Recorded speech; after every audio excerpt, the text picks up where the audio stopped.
Alright guys, and this box is our new leopard gecko, and we're gonna show you how to set them up. First things first, let's get this leopard gecko out of this box. And remember guys, when you get your animal for the first time, you want to make sure that you acclimate it at room temperature. So there's two setups that we could do for the leopard geckos. We could do a basic rack setup that most breeders are going to have. If you have a lot of leopard geckos, you know exactly what I'm talking about. Or we could set it up in the 10-gallon tank, which I'm going to show you now.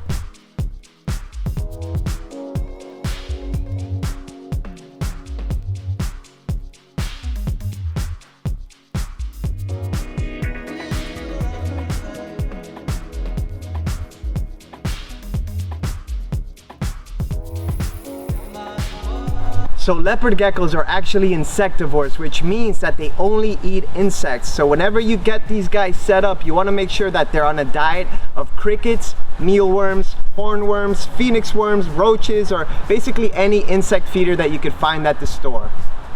Alright, so the important thing to remember when you're setting up your leopard gecko is that they're gonna need a hotspot. Now, the best thing to use is gonna be one of these heat mats, and you're gonna put this on one side of the enclosure. In this case, we're gonna put it on this side. Now, typically these heat pads will stick to the bottom of the enclosure. It's really important that you don't stick it on the inside. You wanna stick it on the outside, and the heat's gonna go through the glass into the hotspot. So leopard geckos are naturally from the Middle East, Syria, Iraq, Iran, but these guys are majorly produced here in the United States. So all the leopard geckos you see are pretty much captive bred, so you don't have to worry about them being wild caught. And check out all these cool colors that they come in.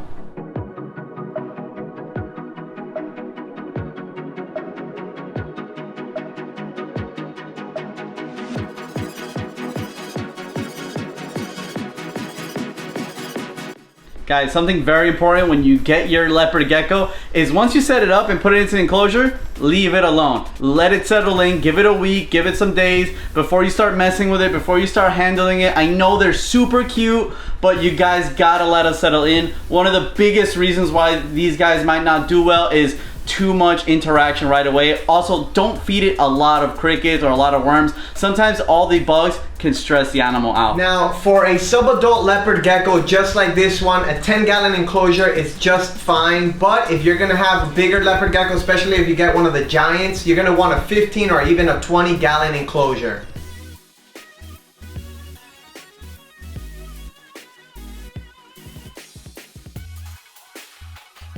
Alright, now that we have our leopard geckos set up with food and water, we want to make sure that these guys have a hot spot. Their hot spot's going to be around 90 degrees, and it's super important that you guys temp gun the hot spot so you make sure it is at 90 degrees. Because sometimes the heat pad can malfunction and you don't want it to overheat or not heat your leopard gecko at all. This is not funny anymore. You could... Alright, put that gun down. You can put that gun down. Now, when we have an open top enclosure just like this one, if you have a subadult, a juvenile, or a baby leopard gecko, we like to mist the enclosure at least once or maybe even twice a day, just because it's going to keep the humidity up. These open top enclosures lose the humidity very quickly, and you don't want a baby or a juvenile to start having shedding problems because they don't have the adequate humidity. Another option so your leopard gecko doesn't run out of humidity is having one of these Humid Heights. We cut a hole on the bottom or on the top. What the fuck is wrong? Stop, go. Alright. Another option for low... Another option we like to include in our habitats are... Alright, one more time. This is the last time. If not, I'm not doing this fucking Humid Height thing.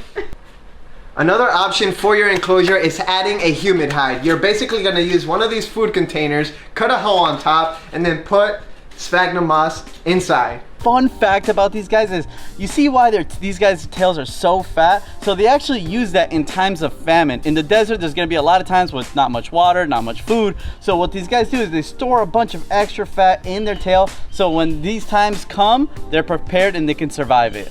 Now, something that is kind of important is to have calcium in the enclosure, especially if you have a female or a younger animal. Now, we typically recommend adding a little calcium dish for them, and they will actually go and lick it on their own.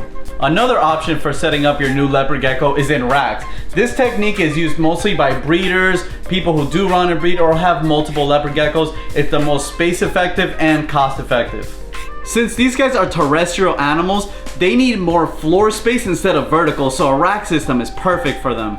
So you're gonna set these guys up basically the exact same way as you did the tank. Do keep in mind though that these racks do hold humidity a bit better, so a lot of times a water bowl is just enough. But if you are breeding and you do have a humid hide, a lot of times the females are gonna lay inside of that humid hide.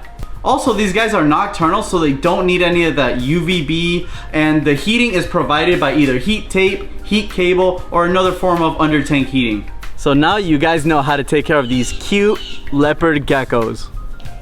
Make sure you check out our website for more information on leopard geckos, and if you like this video, make sure you check out some of our other videos and subscribe to the channel. Thank you and see you on the next one.